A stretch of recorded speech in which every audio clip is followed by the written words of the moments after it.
दिन पीपल के वृक्ष के लिए पूजनीय होगा। जो भी शनिवार के दिन पीपल के वृक्ष की पूजन करेगा, दूध चढ़ाएगा या मिष्ठान का भोग लगाएगा, लक्ष्मी और नारायण उसके घर में प्रवेश कर जाएगा। लक्ष्मी और नारायण उसके घर में प्रवेश करेगा। इसलिए नियम बनाया। कौन से दिन? शनिवार।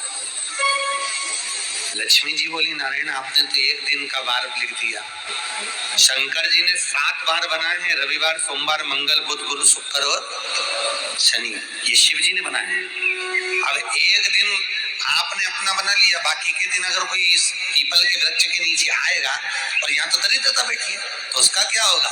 भगवान नारायण बोले, सुन दरिद्रता, तेरे से एक विनती है, अगर कोई भी मनुष्य इस पीपल के पेड़ के नीचे अगर 7 दिन में आता है और उसके हाथ में अगर कोई सामग्री होती है तो तू उसके घर में प्रवेश नहीं करेगी। नियम है पीपल के वृक्ष का, या तो पानी का लोटा लेकर जाओ, कुंकू का चोपड़ा लेकर जाओ, शक्कर लेकर जाओ, या पेड़ के नीचे चींटी को डालने के लिए आटा ले जाओ, पर खाली हाथ पीपल के वृक्ष के नीचे कभी मत जाओ, कभी नहीं जाओ। खाली हाथ जाओगे तो दरिद्रता तुम्हारे घर में प्रवेश करेगी। दरिद्रता उठकर खड़ी होकर बोली, नारायण तुमने अपनी मनमानी करी है, एक दिन मुझे भी मेरा चाहिए। भगवान ने कहा, बोल कौन सा दिन चाहिए? दरिद्रता कहती है, रविवार के दिन इस पीपल के वृक्ष के नीचे मैं दिन भर नृत्य करूं, इसमें रहूं, और जो यहाँ आए रविवार को मैं उसके घर में प्रवेश करूं। भगवान ने कहा, ठीक है। दरिद्रता, रविवार का दिन एक ऐसा दिन रहेगा जिस दिन तो इस पीपल के वृक्ष के नीचे नृत्य करेगी, और जो आएगा इस पीपल के वृक्ष के नीचे तो उसके साथ प्रवेश करेगी। मैंने तुझे वर दिया। इसलिए हमारे यहाँ केवल पीपल का वृक्ष अगर दीवार में भी लग जाता है ना, किसी की फैक्ट्री की दीवार में, किसी के घर की दीवार में पीपल का वृक्ष अगर लग जाता है, पीपल का पौधा लग जाता है, उसको कितना भी तोड़ लो वो वापिस लग जाएगा। फिर तोड़ोगे फिर लग जाएगा। अगर पीपल के पौधे को तोड़ना है तो केवल रविवार का दिन एक नींबू, एक मिर्ची और बमूल का कांटा, ये 3 चीजें रखने के बाद में आधे घंटे बाद रविवार के दिन पीपल के पेड़ को उखाड़ कर फेंक दो। दूसरी बार कभी पीपल दीवार में लगता ही नहीं है, कभी नहीं लग सकता। केवल एक रविवार का, केवल एक संडे, इतवार। घर में दीवारों पर अगर पीपल लग भी गया है, इसलिए पीपल के वृक्ष को उखाड़ने का, अगर घर में पीपल लगा हुआ है या पीपल का पौधा हमारे घर में लग गया, उसको उतारना, निकालना, लगाना, तो पीपल के वृक्ष को अगर निकाला जाता है तो रविवार के दिन, और अगर पीपल के वृक्ष को कहीं लगाया जाता है तो सोमवार के दिन या मंगलवार के दिन, बुधवार के दिन, इन दिनों में लगा सकते हैं पीपल के वृक्ष कहीं लगाना। शनिवार का दिन एक ऐसा दिन होता है जिस दिन पीपल के वृक्ष को कहीं जाकर लगाया नहीं जाता, क्योंकि शनिवार के दिन पीपल के वृक्ष के नीचे लक्ष्मी रहती है। हम अपने हाथों से अगर पीपल का वृक्ष किसी दूसरी जगह पर शनिवार को रोपित करते हैं तो हमारे घर की लक्ष्मी अपने घर से छिन्न होकर चली जाती है। इसलिए शनिवार के दिन पीपल लगाया नहीं जाता, किसी के घर जाकर उसको वापस पलटा नहीं जाता। लग गया उसको डर। प्रभु मेरी धर्म पत्नी को कहाँ रखूं आप बताओ? वो तो जहाँ यज्ञ होता है, अनुष्ठान होता है, दान होता है, पुण्य होता है, सत्कर्म होता है, वहां जाने को तैयार नहीं। अब करूं क्या?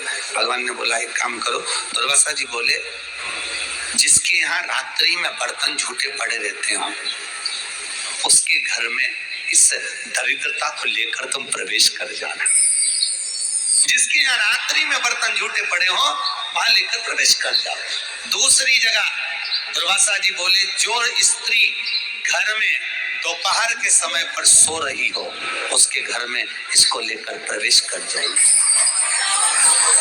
जो स्त्री दोपहर के समय में घर पर सो रही हो इस दरिद्रता को लेकर प्रवेश कर जाइए।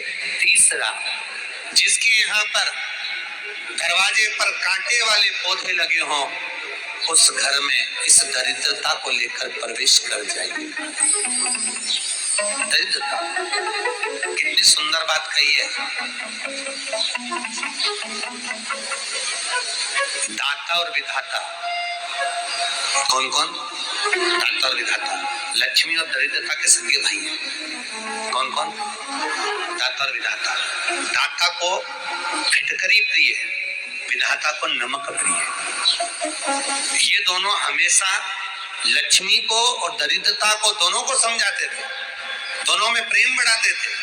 आज भी हिंदू धर्म की रीति है, यहाँ तो ठीक है, जिसके यहाँ पर भी अगर थोड़ी सी भी परेशानी होती है, थोड़ा सा क्लेश होता है, अशांति होती है, लक्ष्मी नहीं दिख रही हो, काम नहीं बन रहे हो, बहुत प्रयास करा जा रहा हो और हमारा कार्य नहीं होता, तो क्या करते हैं, फिटकरी और नमक को पानी में डाल देते हैं और घर में पोछा लगा देते हैं। आप लोगों ने आजकल फेसबुक पे भी पढ़ा होगा, व्हाट्सएप पे भी पढ़ा होगा। तो क्यों लिखा उसमें? उसका कारण ही केवल ये था कि दाता और विधाता की प्रियता उसमें। माता ख्याति के जो 4 बच्चे हुए, इसमें जो 2 लड़के हैं, दाता और विधाता, उसकी प्रियता उसमें।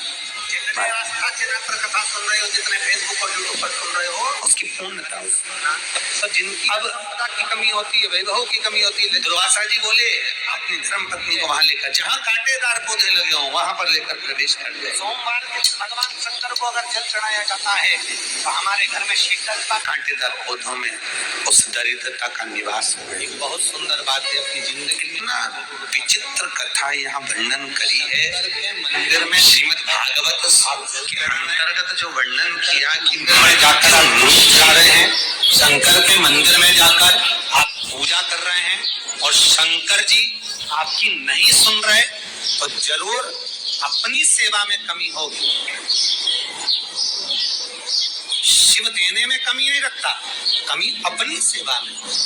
कई लोग कहते हैं हम शंकर जी की आराधना करते हैं, हम पूजन करते हैं, मैं तो इतने साल से बेलपत्र चढ़ा रही हूँ, मैं तो इतने साल से जल चढ़ा रही हूँ, मैं इतने समय से भगवान के 16 सोमवार कर रही हूँ, मैं इतने समय से संकट सोमवार के व्रत कर रही हूँ। भगवान नहीं सुन रहे तो उसमें भगवान की गलती नहीं है, गलती तुम्हारी है।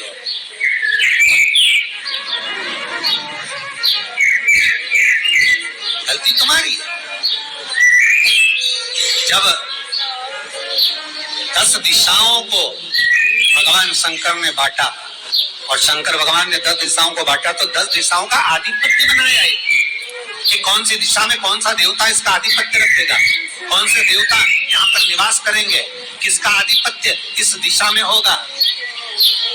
पूरब, पश्चिम, उत्तर, दक्षिण, ये चारों दिशा सामने आकर खड़ी हो गई भगवान शंकर के साथ।